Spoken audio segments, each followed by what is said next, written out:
Thank you for listening to The Lawyer's Daughter. This is Jen Carroll, and this podcast does not have any video. I know I'm on YouTube, but that doesn't matter. I really appreciate you listening to the podcast here. Let's go get started.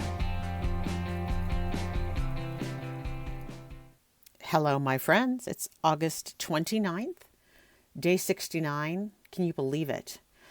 I'm a cranky pants because it's the next to the last day of working, and I have work to do.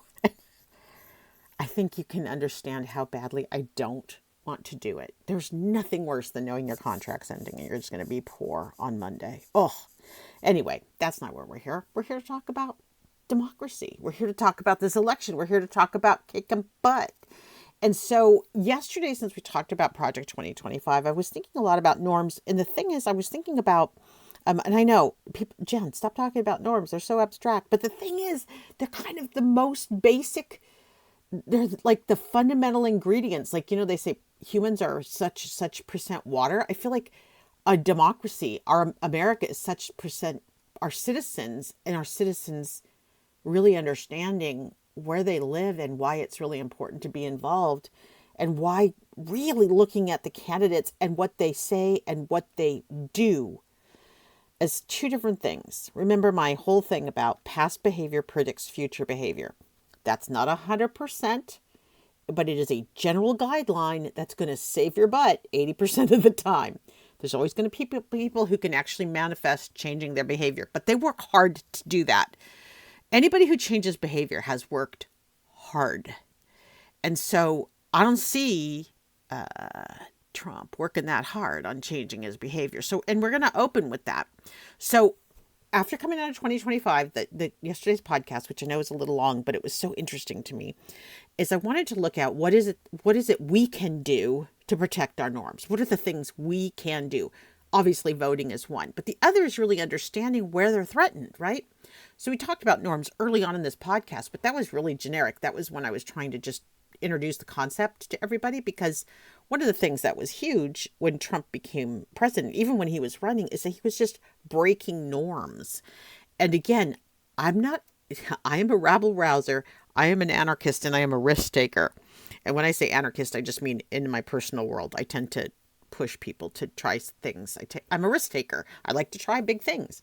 So I'm not saying that's bad. That's cool. What I'm saying is that there are norms that keep us. It's the same reason that we, stop at stop signs and we don't knock bicyclists off the road on the right-hand side. It's the right-hand side. Yeah, that's right. In America, it's the right-hand side. And why we, wait in line at the grocery store. There's reason we do normal things, because it just allows us to function as a society. And so anytime somebody's threatening these norms, it does create chaos. And that's actually been Trump's whole strategy, is to create chaos. Hey, look over here. And he did it again yesterday. So you're at Arlington Cemetary. You're working at an incredibly serious place. I've been there. You can't even drive in without feeling.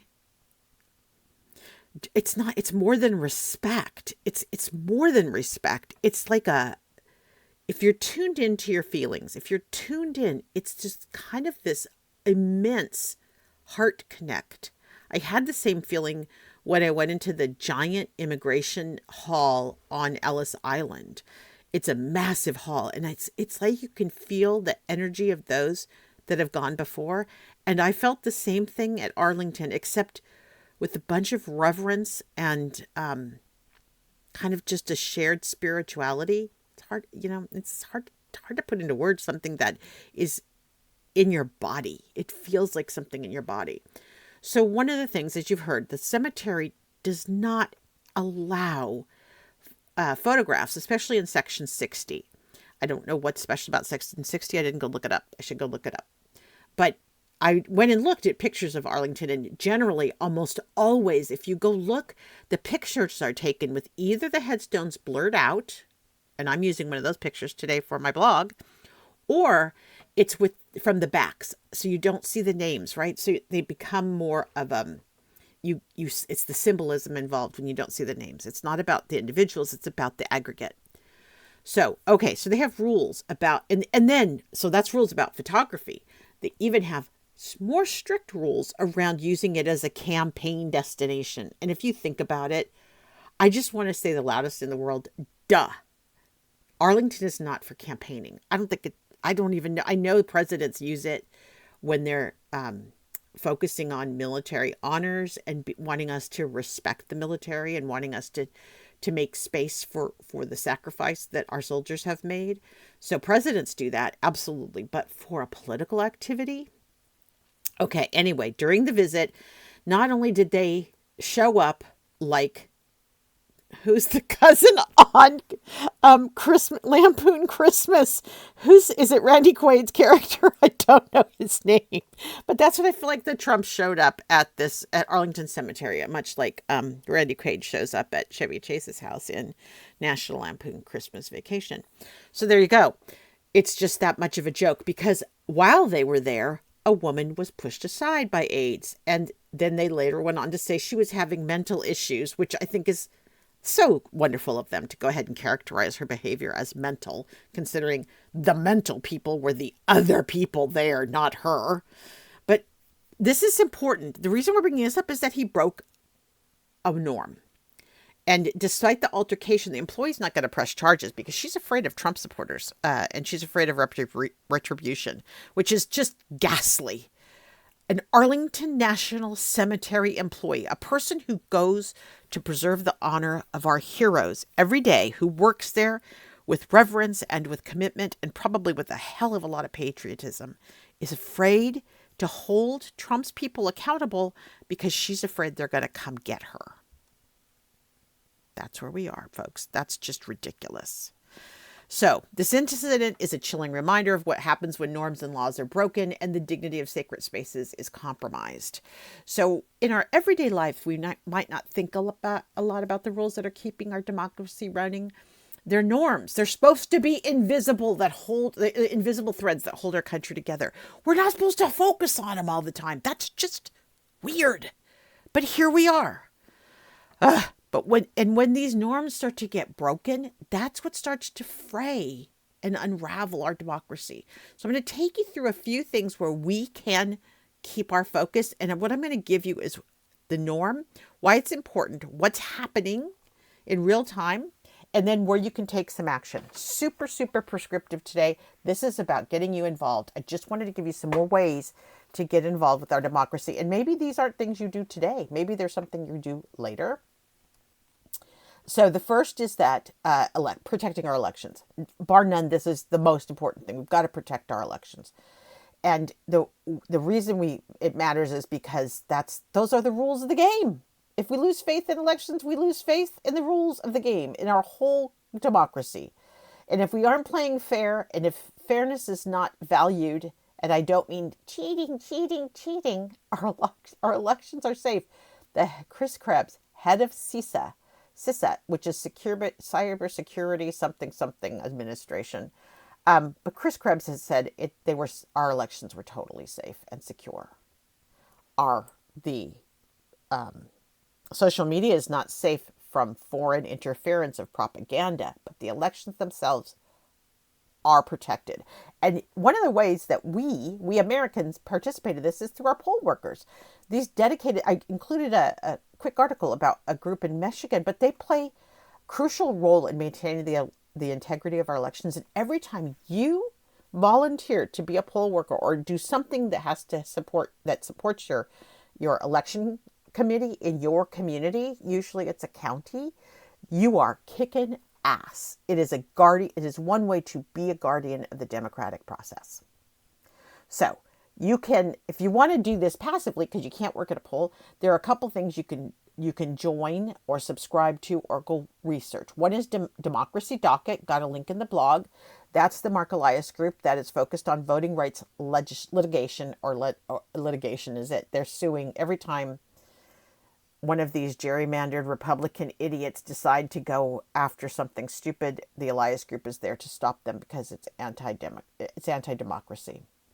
There's also the League of Women Voters. This is really important. If you don't know about the League of Women Voters, yes, it's the League of Women Voters, but that doesn't mean what they do is just for women. League of Women Voters has been around for decades. And I grew up with that term in my house, right up there with Common Cause. And what they do that I really love is it helps us understand what's on your ballot. And it's not skewed. They just give you a point of view and they explain it is, I'm sorry, it is slightly skewed. It is skewed towards democracy and Democrats. So it is skewed.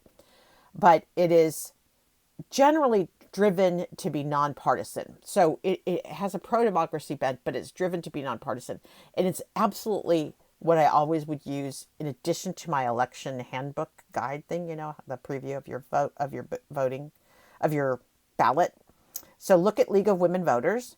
And then there's one, they focus especially on voter education, registration, and protection. And that's what I love, the voter education. I love League of Women Voters for their voter education. And then Democracy Works, which is nonpartisan and pro-democracy. And they're trying to make voting more accessible for all Americans. And they have some tools and they have some information, and it might be something that you are interested in. So that's how you can take action around our elections. Number 2, keeping our courts fair. Our courts are supposed to be fair and impartial, and the judges are supposed to make decisions based on the law, not who is in power or what is popular. Judicial independence is a critical safeguard for our rights and freedoms. Judicial independence. They should be making up the rules based on the Constitution and our laws. If the courts start to favor one side or another, they're going to become tools of power rather than protectors of justice. Get it? They become an advocate for a position rather than a protector of justice. And that's their job. Keeping them independent ensures that everyone gets a fair shake. So a story about somebody who was fighting to keep things fair is Sally Yates, who was our former Deputy Attorney General. Just a brief aside. Damn, I wish Joe would have picked Sally instead of Merrick Garland, because Sally is a spitfire. Ha!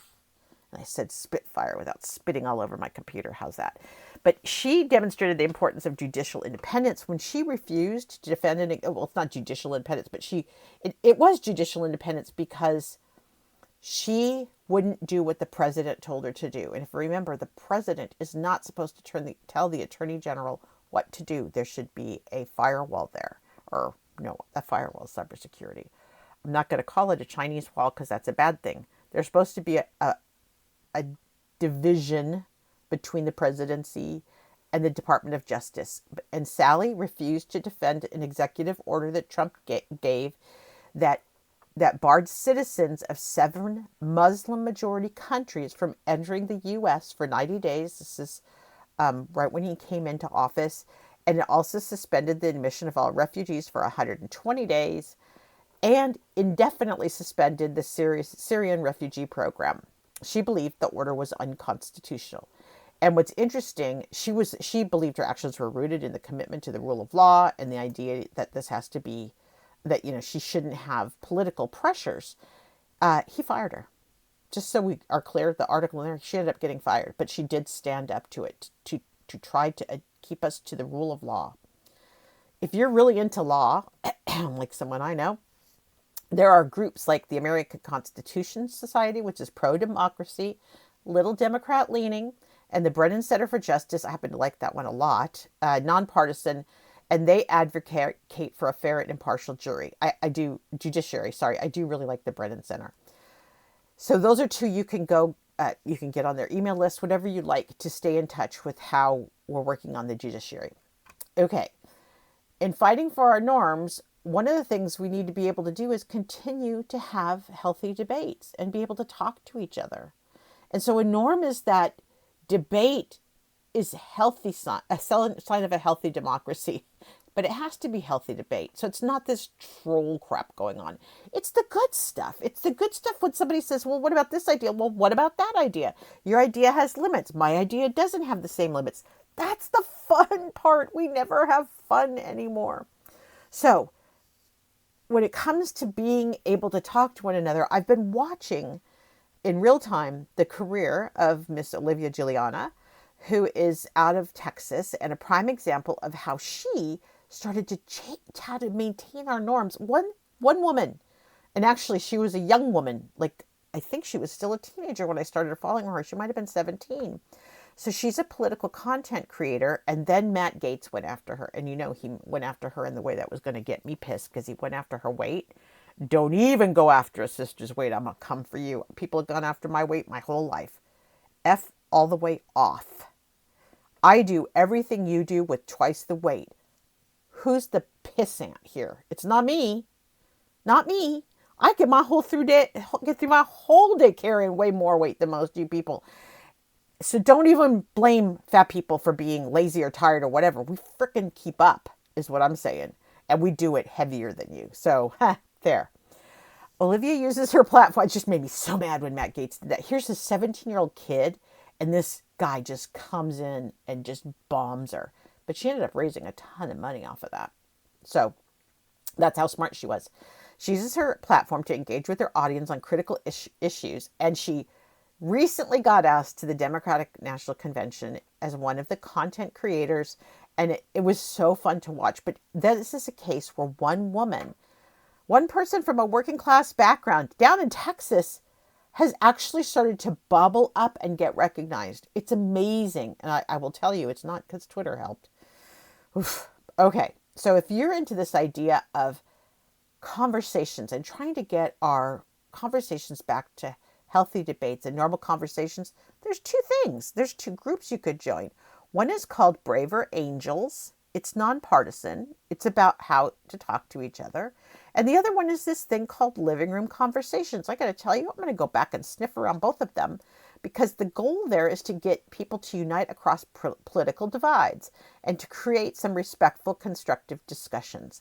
So if you're really into arguing, if you know somebody like that, like me, those might be cool places to go. Although I bet the arguing is not idiocy. It's like good kind of arguing where we really take things and move them to the next level. Then another norm is holding our leaders accountable. And I'll just say whistleblower. Whistleblower that's kind of when we start to get in here, right? Well, and there's whistleblower come out the next one too, which is government transparency. But let's first talk about holding our leaders accountable. So, well, not even the president is above the law. And I don't care what the Supreme Court said. That's bullshit. I don't think a president is above the law. I'm going to let the experts worry about that little nuance out there right now. But that's really not a good statement about our judiciary, is that they made one citizen immune. One citizen. No. One citizen should not have any immunity. I'm sorry, but no. Our government has checks and balances to ensure power isn't abused. And when the checks are ignored, it lets someone break the rules without consequences. Whoever could that be? Accountability is what keeps our lawyers honest and our government transparent. And when leaders know they'll be held accountable, they're more likely to act in the public's best interest. You need to hear that again.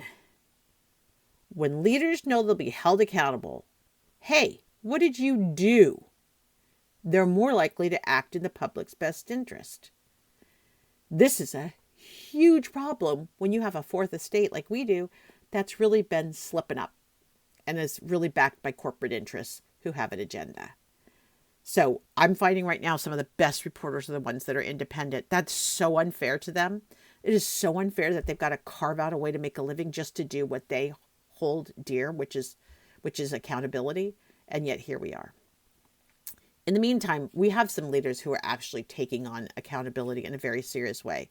And we'll be talking more about this when we talk about the Supreme Court. But Senator Sheldon Whitehouse has been a leading voice in holding the judiciary accountable, especially the Supreme Court. He has exposed how the Roberts Courts has engaged in judicial activism by making false facts to support partisan interests. And like I said, we're going to talk about the Supreme Court probably over Labor Day weekend. I'll get into this a little deeper, but I want you to know there are leaders who can work hard to hold government and other leaders accountable. And that's not Jim Jordan. Did I call him Jim Jones yesterday? Because that's hilarious if I did. It's not Jim Jordan running around subpoenaing everybody that he thinks is annoying. That's not accountability. That's being a nuisance. He needs to be held accountable. So if you're into accountability, there are groups you can join. Common Cause is nonpartisan. Common Cause, get it? Common. That's a big one. I grew up with that one in the house. And then this one I've loved a lot in the last 10 years, maybe. It's called CREW, Citizens for the Responsibility and Ethics, Citizens for Responsibility and Ethics in Washington, CREW, CREW. It's pro-democracy and it's democratic leaning. I would say it's still a tiny bit conservative. It's democratic leaning in that it's still civil rights and human rights focused as well. So I suspect that's the leaning part. But everything I see them doing, I think it's really good. They've fought some FOIA crap. They've done a good job. Okay, these groups focus on government accountability and ethics. And that's, boy, ethics. That's a big one for me. Ethics is, I could probably just have a podcast on ethics, except I'm not an ethics expert. I just think it's so interesting. Ethics always is one that I sit with a lot. Is this like, is the right thing to do and who's going to be hurt? And then there's the idea of making government transparent. So we just talked about holding leaders accountable, but also the things that happen in government needs to be seen. The government a transparent government lets us know what's happening. And I'll tell you right now, I think that here's a piece of government right now that I think is not being particularly transparent. That would be the CDC and what's going on with COVID and what's going on with the bird flu. And I think we need to understand what they're doing to shut it down, but I don't think it's happening. It's backed off. So there's an idea where, and I have no idea what's really happening. You know why? Because they aren't being transparent. I wish we had more people from the CDC speaking to us and telling us what's going on and telling if it's good and bad. But I know right now, I believe the latest wastewater is showing 41% positive rate. Oh, I'm going to get this wrong. It was 37. 41 is higher, right? 41% positivity rate in the wastewater. That doesn't mean you're sick as a dog, but it means that virus is out there. That's pretty high, guys. I feel like I got that stat wrong, though. I feel like it's 1 in 47, which is that's quite different. So I believe it's 1 in 47. And that's still a lot if you think about it, especially with school coming back into session. But we're not here to talk about COVID. What I'm saying is the CDC is not transparent right now. And that's a problem for all of us. So the other problem is that when government actions are hidden, corruption can easily take root. So transparency helps us find out if there's wrongdoing and prevent it from happening in the first place. And if you remember, if you're young, you won't remember this. There were so many scandals, particularly it feels like it was the 80s and maybe the early 90s, where the government was being charged prices by, I'll just throw this out. I'm not defaming them because I can't prove it.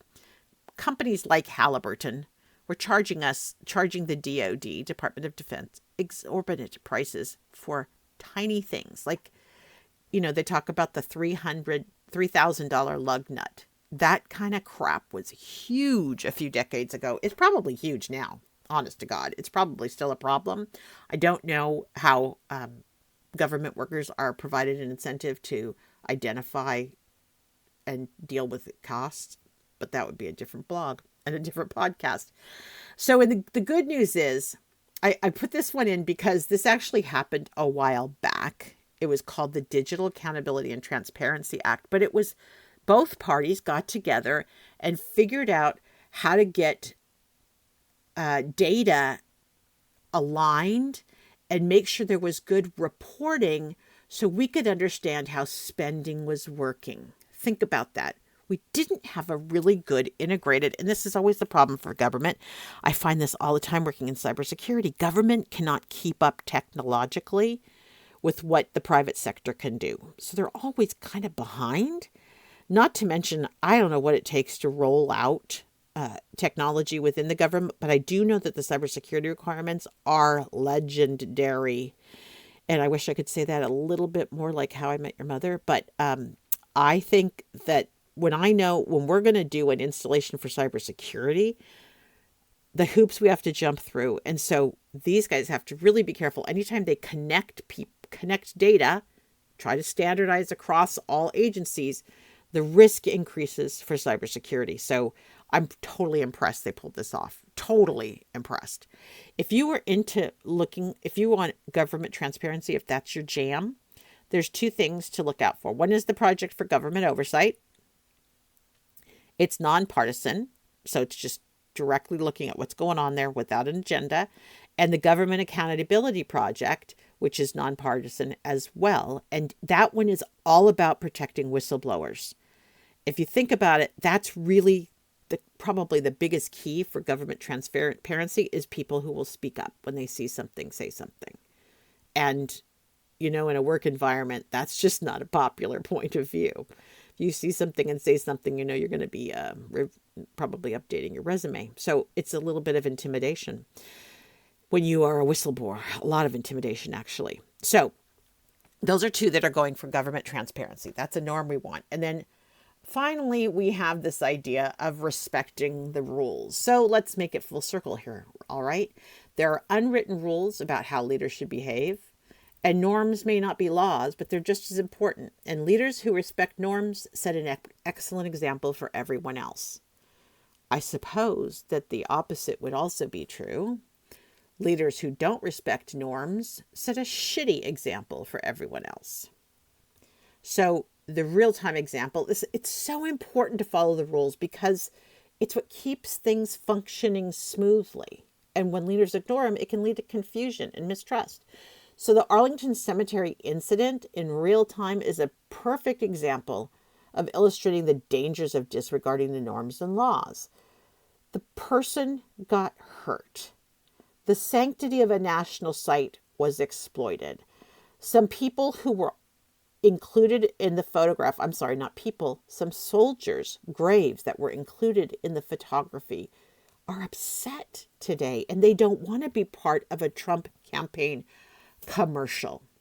The fact that the person who got shoved is afraid of retribution if she presses charges speaks to how bad this behavior is. So his team disregarding the norms set him up as being yet another dangerous precedent this man is participating in and signaling to America that the rules don't matter.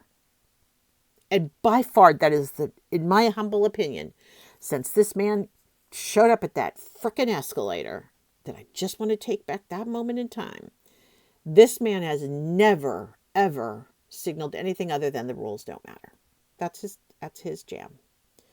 So if this is something that matters to you, respecting the rules, there's two organizations you can follow: the Ethics and Compliance Initiative, which is nonpartisan, and Public Citizen, which are nonpartisan. And I'm really encouraged that there are nonpartisan organizations out there that just want to keep us adhering to the norms and reinforcing our norms.